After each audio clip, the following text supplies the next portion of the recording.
UP MP के हैं तो लास्ट में आपको एमपी, मध्य प्रदेश, बिहार, राजस्थान, जिस भी प्रदेश के आपको लास्ट में अपना प्रदेश डाल देना है और इस वेबसाइट को आपको सर्च कर लेना है। जैसे आप सर्च करेंगे प्रक्रिया सभी स्टेट की एक जैसी है, कोई भी आपका प्रदेश हो। पहली वाली वेबसाइट आती है, इस पर आपको क्लिक करना है। जैसे आप क्लिक करोगे इस तरीके का इंटरफेस आएगा। यहाँ पर आपको एक लॉगिन का ऑप्शन आता है, तो आपको यहाँ सिटीजन लॉगिन ई साथी वाले ऑप्शन पर क्लिक करना है और यहाँ पर आपको ये इस तरीके का एक डैशबोर्ड आ जाता है।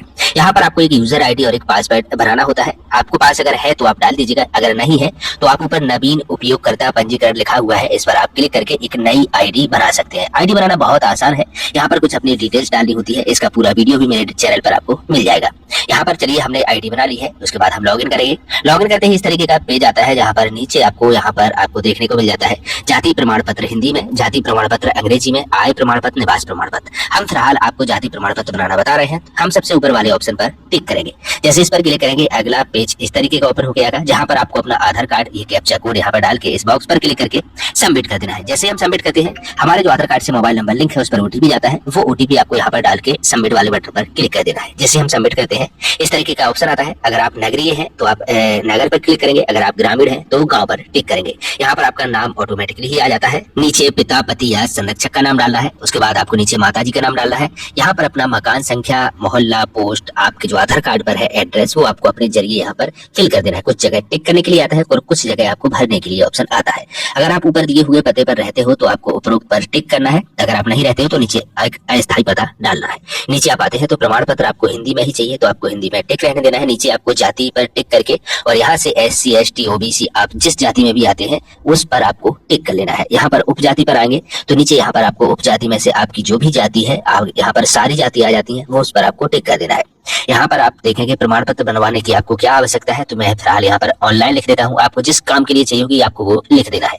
नीचे यहाँ पर पहले कभी जाति प्रमाण पत्र अगर आपका बना था तो आप यहाँ पर टिक करेंगे और पुराने जाति का यहाँ पर संख्या डाल देंगे। अगर नहीं बना था तो आप नहीं पर टिक रहने देना है। नीचे आप आएंगे तो यहाँ पर आपको राशन कार्ड या फिर परिवार आईडी यानी कि फैमिली आईडी नंबर आपको यहाँ पर डाल देना है। अब आपको आता है कुछ डॉक्यूमेंट्स अपलोड करने के लिए ऑप्शन।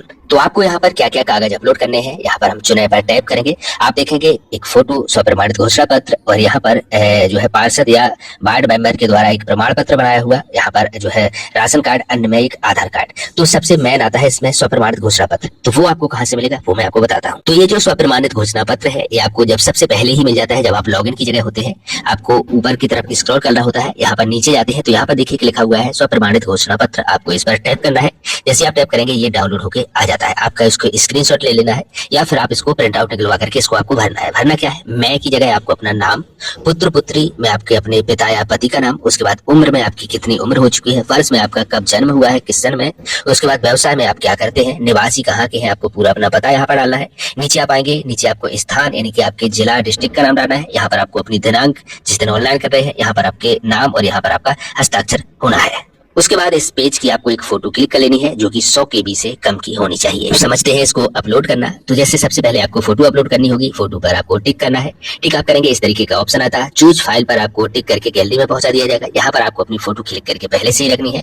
फोटो पर आपको टैप करना है, यहाँ पर आपकी फोटो फाइल का नाम आ जाएगा। यहाँ पर आपको नीचे अपलोड पर क्लिक करना है तो आपकी जो फोटो है वो अपलोड हो जाती है। अब उसी तरीके से दूसरा कागज हमें अपलोड करना है यानी कि दूसरा डॉक्यूमेंट्स, तो फिर हमें ऊपर यहाँ पर फोटो की जगह फिर से क्लिक करना है। अब हमें स्वप्रमाणित घोषणा पत्र पर टिक करना है और उसके बाद वही प्रोसेस जो अभी प्रमाण पत्र हमने बताया था उसकी आपको फोटो क्लिक करके रखनी है। यहाँ पर वो आ जाएगा।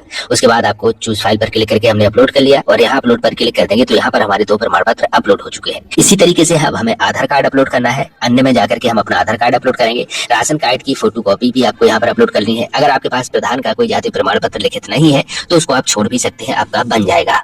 और हाँ, ये प्रमाण पत्र तभी अपलोड होंगे जब ये 100 KB से कम के होंगे। सभी अपलोड करके हम दर्ज करें पर नीचे क्लिक करेंगे तो हमारे यहाँ पर पूरी डिटेल्स दिखाई दे जाएगी। आप इसको पूरा सही से चेक कर लीजिएगा।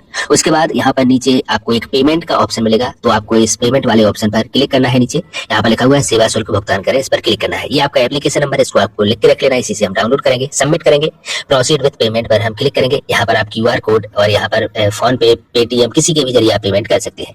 QR कोड पर टिक करके आपको गूगल पे से स्कैन करना है, एक कोड आ जाएगा तो तो वहां से पेमेंट हो जाएगी। यूपीआई पर अगर आप क्लिक करेंगे उसके बाद यूपीआई पर आप क्लिक करके यहाँ पर गूगल पे, फोन पे, पेटीएम के जरिए पेमेंट कर पाएंगे। जैसे मैं यहाँ पर गूगल पे पर टिक करता हूँ, यहाँ पर अभी स्क्रीन रिकॉर्ड नहीं होती है गूगल पे की, आपको ये पता होगा। तो मैं यहाँ पर 15 रुपए की पेमेंट कर देता हूँ। इसमें आपको सिर्फ 15 रुपए ही लगते हैं। पेमेंट हो जाने के बाद आपको रसीद डाउनलोड करने का ऑप्शन आ जाता है, लेकिन कई बार इस तरीके का एरर आ जाता है। तो अब आप क्या करेंगे? अब आपको कुछ नहीं करना है, वापस से उसी बैक जाना है आपको, उसी वेबसाइट पर, और यहाँ से पुनः आपको लॉगिन करना है यूजर आईडी पासवर्ड डाल के। यहाँ पर आप आ जाएंगे तो आपको एक ऑप्शन यहाँ पर दिखेगा सेवा शुल्क भुगतान का, आपको इस पर टिक करना है। बस एक आपको रसीद जनरेट करनी होती है। यहाँ पर वही एप्लीकेशन जो नंबर मैंने अभी आपको बताया था वो आपको यहाँ पर डाल के सबमिट करना है। सुरक्षित करें पर आपको नीचे टिक कर देना है।